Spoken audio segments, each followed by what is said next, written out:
Douglas Wilson and his brand of Christian nationalism have moved from the margins of discussion in civic life to the corridors of power in Washington, D.C. Aaron Zitner, thank you so much for joining me. Good to be with you. So you are a reporter at the Wall Street Journal. You recently profiled Doug Wilson. Who is Doug Wilson and where did he come from? Doug Wilson is the pastor of a church in Moscow, Idaho, spelled Moscow, but pronounced Moscow, who has formed a denomination, Reformed Calvinist denomination, called the Communion of Reformed Evangelical Churches, or CREC. And he has been an evangelist and a clergyman in some regard for decades, but he's gotten a lot more attention recently, in large part because Pete Hegseth, the Secretary of Defense, is a member of this denomination and brought a pastor, his own pastor from a church in Tennessee. When Pete Hegseth was living in Tennessee, he joined one of these communion churches, brought a pastor in to preach during the workday at the Pentagon in the first of what Hegseth said would be monthly sermons, and has in turn raised the profile of Douglas Wilson. And Douglas Wilson embraces the term Christian nationalist, says this should be a Christian nation, has always been, and should return to its roots as a Protestant Christian nation. And so through Pete Hegseth, Douglas Wilson and his brand of Christian nationalism have moved from the margins of discussion in civic life to the corridors of power in Washington, D.C. And what exactly is Christian nationalism? What are they trying to pull off? What does that look like in actuality? Well, the term Christian nationalism means different things to different people. Doug Wilson's version is a pretty assertive version of it. It's a vision in which both civic society, politics, law, and home life are governed by his version of biblical truth, revealed truth through the Protestant Bible. In the home, it means things such as uh, something called complementarianism, which is that he believes that the Bible has assigned different roles to men and women, in which uh, women's domain is the home, but women are subservient to their husbands, and men have a leadership role in the home. And in our political life, it means that Christian voices and views of law take precedence, um, and that abortion should be illegal, that the 19th Amendment, this is not a priority, but it's something he would support. The 19th Amendment that gave women the right to vote should be repealed. The basic unit of democracy is the household, in his view, and each household gets a vote. And since in heterosexual couples, the male would be dominant in the household, he would hold the ballot. And that the public square belongs to Christianity and allied religious faiths, which is to say that Muslims and Hindus can exist in our society if it's a Christian society, as Doug Wilson sees it. But there are no minarets, there are no calls to prayer in the public square. The public square belongs to Christian voices. Does every member of the CREC church, believe everything that you laid out, or is that unique to Wilson? I can't speak for every member of the church, but to be a member of the church in good standing, you're supposed to support the views of the church. I haven't heard anyone grill Pete Hegseth on his personal views, but presumably he's um, in alignment with them. I can't say I know that from reported fact. Doug Wilson this past summer, this is a small denomination, maybe 150 churches. By contrast, the Southern Baptist Convention, which is the largest Protestant denomination in the U.S., has something like 46,000, 47,000 churches, as opposed to Doug Wilson's 150. But he did open one in Washington, D.C. over the summer. Just steps from the To Capitol, right? Yes. And Pete Hegseth has attended that church on several occasions, including a few weekends ago when Doug Wilson was in Washington. Hegseth attended. And, one of the uh, doctrines in the founding documents of the communion is that women should not have a role in combat. And Pete Hegseth, until he became Secretary of Defense before that time, believed that women should not have a role in combat. He's modified his views since then, apparently. Um, I can't say that there's a perfect alignment, but the Pentagon says that Pete Hegseth is a member of a CREC communion church and appreciates many of the writings and teachings of Doug Wilson. And so beyond Hegseth in MAGA world, who else is drawn to Wilson in the church? I know that he spoke at the National Conservatism Conference last year, and obviously there's a new church open in DC, but does your reporting show that more people in MAGA world are drawn to the church beyond Hegseth? Well, let's talk about Doug Wilson specifically, and then more broadly about religion in politics. Um, this is a small denomination, but Douglas Wilson has been getting attention.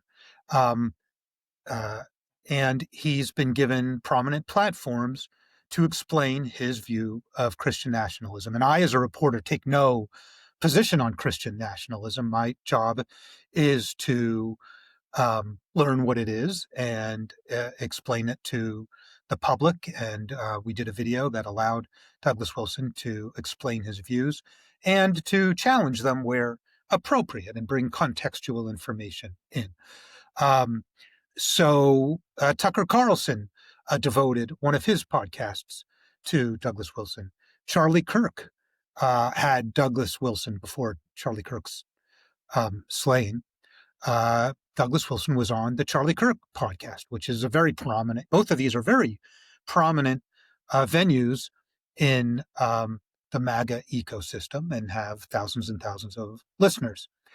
Charlie Kirk, in turn, went on one of Douglas Wilson's podcasts. And a few weeks before Charlie Kirk was shot and killed, Douglas Wilson was in Phoenix, where Turning Point USA, Charlie Kirk's organization, is headquartered, and he appeared on a Turning Point podcast, and he had dinner with Charlie Kirk. And you see, because of this attention in MAGA world, venues like Politico and the Wall Street Journal and others are writing about Douglas Wilson and,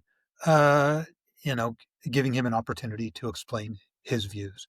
And so they're really moving from the margins to be more well known. And we should say that Douglas Wilson is a talented guy. He puts out a lot of content. He has high production values in his videos. They're very eye-catching videos that you can find online. And he's written many, many books. When I counted, he is affiliated with a publishing house called Canon Press, which he helped to found. And there are more than 50 titles under his name at Canon Press. He was pretty fringe in the early 2000s, but as you just said, he did have this media operation, whether it was with Canon Press. I think he had a blog, maybe too, in the early 2000s that made him really popular. But can you talk about how he's embracing media today? You mentioned the publishing house, but also this podcast is really taking off, right? I can't tell you I know how many people listen to his podcast. He still has a blog, and the blog has a video element to it. And he does a lot of eye-catching things with his media presence. Once a year, he does something called No Quarter November. and he takes the month of November, he says, and he says, in November, I'm going to give my unvarnished views of the world about how the secular world has failed, and the only hope for preserving society is through my version of Christian nationalism. And in each of these announcements that he's about to spend November with a kind of unqualified, unvarnished view of the world, he uses he uses literal fire. So in one of them, it starts with him having dinner with his family, and then an alarm goes off, and he goes off into his garage, and he straps on a flamethrower, and he uses the flamethrower to set on fire a bunch of symbols of the secular world, such as Disney princesses and oversized cardboard. I assume they're cardboard, maybe they're not, cutouts of the Instagram logo and the TikTok logo. In one that I thought was eye-catching is he's out sitting on a boat on a lake and talking about how here's November and I'm going to give my unvarnished view of the world. And as he's talking, he's casting his fishing line into the water, and he pulls out a bottle of vodka and he takes a swig of the vodka. Then he puts a wick in the bottle and he lights it on fire. So you have this burning wick in a bottle of vodka as if it's a Molotov cocktail. And he calmly lights a cigar off of the burning wick. Then he throws this Molotov cocktail into the back of the boat, and the boat catches on fire, and the flames start spreading and creeping up toward him. And he starts talking, he continues talking calmly to the camera, talking about how the secular world thinks that we're all flamethrowers, and really they're the ones who are mistaken, and he's going to keep giving his unvarnished view of the need for this nation to turn back to Christianity, even if the world thinks he's an arsonist. And these are very eye-catching videos. You mentioned he knew Charlie Kirk. At Charlie Kirk's funeral, Jesus Christ was invoked numerous times by numerous speakers. Is your sense that as the Republican Party charts towards 2028, that Christianity and Christian nationalism could be a real force in Republican politics moving forward? I would put it this way. I'm very interested in um, voters as emotional beings and as social beings. We're the Wall Street Journal, so we will write a lot about the child tax credit or no tax on tips. And we can tell you who qualifies for the child tax credit and who qualifies for no tax on tips. And we can ask, gee, will Democrats support some of these tax provisions? Will Republicans support an extension of the elevated child tax credit? And we write versions of policy papers. But voters do not just act as rational beings that look at these policies we write about and pick a candidate because they think that they're going to economically be better off under one than another. To some degree, they do, but people are emotional, people are human, and group identity and emotion matter a lot in politics. And Donald Trump is very good at fortifying group identity. He has built the MAGA movement as something in a way beyond policy. It's a movement of people who have a cultural affinity and an unusual amount of identification with the president. And he's done that in a number of ways. I think when he says, gee, all the prosecutors are trying to prosecute me because they really want to prosecute you. They're coming after me because they're really coming after you. He's taking his personal legal jeopardy that he had in 2024 and exporting that onto his supporters and making them feel threatened. Today, you could argue that with the killing of Charlie Kirk and him saying radical leftists did this, he's amplifying a sense of threat that he feels the radical left presents to his supporters. And I think all that fortifies their allegiance to him and group identity. There's nothing like feeling a physical threat to make you want to go to safety. And the safety is the MAGA movement for some people. And I think religion plays a part in that. I think religion is a form of identity that is playing a role in Republican politics. And when I look across the administration, I see Pete Hegseth uh, adhering to this small Calvinist, Reformed Calvinist denomination. But I also see J.D. Vance, who believes in a certain kind of Catholicism, a traditionalist Catholicism that wants to return to the Latin Mass, which the prior pope discouraged. He wanted a certain strong magisterial form of Catholicism. I see Paula White, the head of Trump's faith office, who preaches a prosperity gospel. She might not call it that, but others would, that have faith in God and you will get material, tangible benefits. These are three different forms of religion. Paula White, Pete Hegseth's alignment with Doug Wilson, and J.D. Vance, that I think these are three people in the administration who are putting religion forward as part of their political identity. And I think there is a certain merger of um, religion and politics that we're getting through them and other figures in the administration. Has Donald Trump said anything publicly about Doug Wilson?